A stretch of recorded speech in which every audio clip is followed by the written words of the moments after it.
Walter's dad went off to the war when the war started, and Walter didn't know when he was going to see his dad again. Life was hard for Walter because it was crowded living with all his family. They couldn't afford much luxury, and he had just enough food to fill him up each day, though it wasn't much. Although his life was tough at home, it was even harder at school for Walter. He wasn't the most popular with one of the teachers because he had lost half of his memory from an accident he had on a bike. And because he had lost half his memory, he couldn't remember any of the work that the teacher gave him, so he got sent to the back of the class. The punishments at school were very strict, so you wouldn't be naughty more than once. If you were, the teachers would push you to the back of the classroom, and if you were really naughty, they would make you stand at the back of the classroom with your arms in front of you. They would put elastic bands around the cane, so when they gave it you, the cane would hurt more.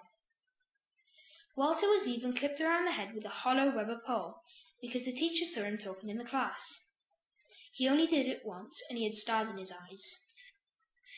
There was always danger of incendiary bombs dropping and causing fires, so they put a massive tank of water in the schoolyard.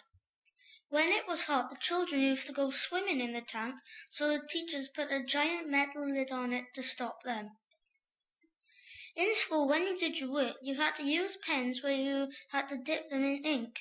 All the desks had little ink wells, and one of the pupils had to fill them from a big bottle of ink.